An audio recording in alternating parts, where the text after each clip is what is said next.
is a foreign policy and economic strategy of China where the two ends of Eurasia, as well as Africa and Oceania, are economically linked to China, along with the Silk Road Economic Belt and Maritime Silk Road. It emphasizes 5 key areas of cooperation: coordinating development policies, forging infrastructure and facilities networks, strengthening investment and trade relations, enhancing financial cooperation, deepening social and cultural exchanges. China's Belt and Road Initiative completion is planned to coincide with the 100th anniversary of the People's Republic of China in 2049. About 50 Chinese state-owned companies have invested in nearly 1,700 Belt and Road Initiative projects since 2013. China's Belt and Road Initiative currently consists of 6 economic corridors: China-Pakistan Economic Corridor, CPEC, Bangladesh-China-India-Myanmar Economic Corridor, BCIM, the New Eurasia Land Bridge Economic Corridor, NELB, the China-Mongolia-Russia Economic Corridor, CMREC, China-Central Asia-West Asia Economic Corridor, CCWAEC, China-Indochina Peninsula Economic Corridor, CIC-PEC, and 2 financial institution initiatives: Asian Infrastructure Investment Bank, AIIB, Silk Road Fund. Why would China's Belt and Road Initiative drive China to greatness? It places China in the economic-political orbit of many Asian and European powers. This provides China with a political hold over land and possibly the maritime routes. It acts as a link between economic and political partnerships in the region, and since China is now the #1 trading partner in the region, the trading partners of China have to be more sensitive towards its political interests. China can establish soft power by establishing the Belt and Road Initiative through building infrastructure and harnessing connections in untapped markets in the partnering countries. It is based on China's historical narrative of the Golden Age, which consisted of the ancient Silk Road and maritime routes. If China's Belt and Road Initiative succeeds, it would drive China's return to greatness.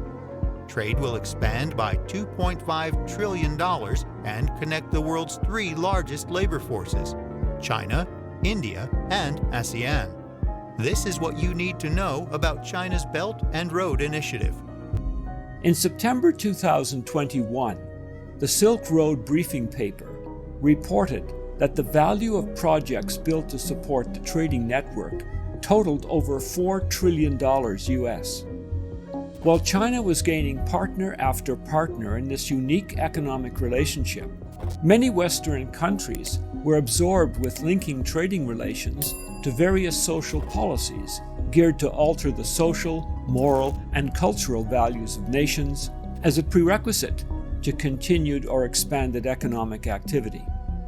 The result has been that many non-Western or developing economies opted instead to join the Belt and Road, which carried with it no demand to replace their culture with liberal Western ideas. Consequently, as of 2022, 147 nations have become a Belt and Road partner, representing a majority of the world's population. The members are now a global cooperative. Sub-Saharan Africa, 43 nations. North Africa and the Middle East, 18 nations. Europe and Central Asia, 35 nations. East Asia and Pacific, 25 nations. Southeast Asia, 6 nations. Latin America and the Caribbean, 20 nations. One of the latest newcomers to the Belt and Road is Argentina, which now seeks to deepen economic relations with Beijing and other participants, thus addressing foreign income shortages through enhanced trade and enabling of the export of raw materials and agricultural products, as well as improving foreign investment. Argentina's joining means nearly all major economies of South America are now Belt and Road members. We see the same story being played out in Africa, with the majority being Belt and Road partners. A significant step in this process occurred in November 2022, with the opening of a new gateway to Africa. An agreement was signed to start the development of a new superport at Bagamoyo in Tanzania. The planned size is breathtaking. The Asia Times in November 9, 2022, reported that this new facility will be the most significant construction project in the last 4 decades of Chinese-Tanzanian relations, with a capacity to handle 20 million cargo containers per year, hence more efficient than Europe's biggest port in Rotterdam. Tanzania, in a very short time, will be home to a port larger than any in Europe. It will be the Belt and Road gateway to 12 resource-rich, landlocked nations in Africa with a combined population of 300 million. It will be an export exit for billions of dollars of export resources and an entrance for Chinese goods. The Belt and Road is now consisting of a massive number of facilities, including superports, tens of thousands of miles of rail and roads, as well as pipelines between all continents except North America. There are those who may point to the debt incurred by China and its partners to date. But it must be remembered that this was the stage of infrastructure development. Marks the 10-year anniversary of China's Belt and Road Initiative, the world's largest and most comprehensive trading network. And as of August 2022, 149 countries around the world have signed up to work with China, and the goals of the BRI are actually quite simple. Increase trade amongst the member countries, reduce trading costs, and work together to grow our global economy. The mission of China's BRI sounds noble.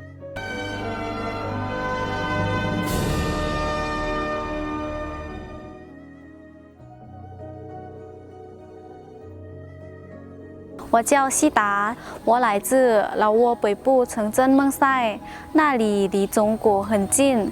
从小我就梦想着走出那里的大山，去山的那一边看一看。 Laos, known as the roof of the Indochina Peninsula, is covered by mountains and plateaus, which account for 80% of its total land area, making transportation extremely difficult. Many Lao people hope to go out of the mountains and explore the rest of the world.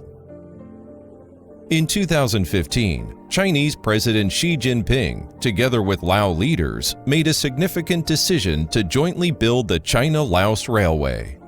By working in the spirit of building roads through mountains and constructing bridges across rivers, China and Laos have made concerted efforts to complete the high-quality construction of the railway.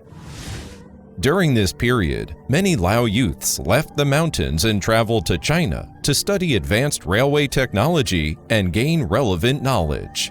Sida was one of them. 发车. The construction of the China-Laos Railway has helped Laos to break through the bottleneck of infrastructure and take a solid step toward the goal of turning Laos from a landlocked country into a land-linked one. This railway is expected to form an economic and trade road running through the Indochina Peninsula, together with other Belt and Road projects such as the China-Thailand Railway and the Malaysia's East Coast Railway. 我提出了共建“一带一路”的倡议，目的就是促进各国各地区互联互通，形成联动发展格局，为世界经济拓展新的增长空间。 In 2013, President Xi proposed the BRI. Over the past 8 years or so, President Xi has always been concerned about the construction of the Belt and Road and promoted the implementation of the Belt and Road cooperation during his domestic field trips and overseas visits. 它的核心内容是促进基础设施建设和互联互通，对接各国政策和发展战略，深化务实合作，促进协调联动发展，实现共同繁荣。 To date, China has signed BRI cooperation documents with 149 countries and 32 international organizations. The BRI is becoming a belt of prosperity and a road to happiness, benefiting people across the globe.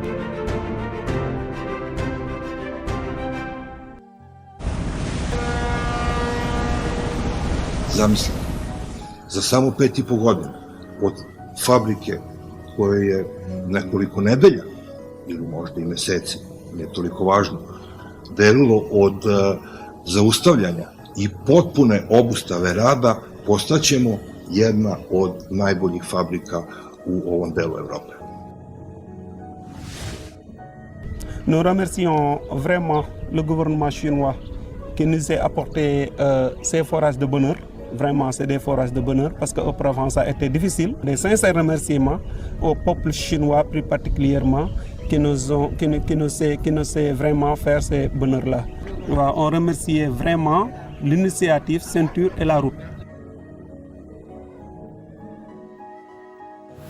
Thanks to the BRI, East Africa has its first highway. The Maldives has its first sea crossing bridge. Belarus has its own vehicle manufacturing industry. And many other places around the world have access to safe electricity or modern transportation for the first time.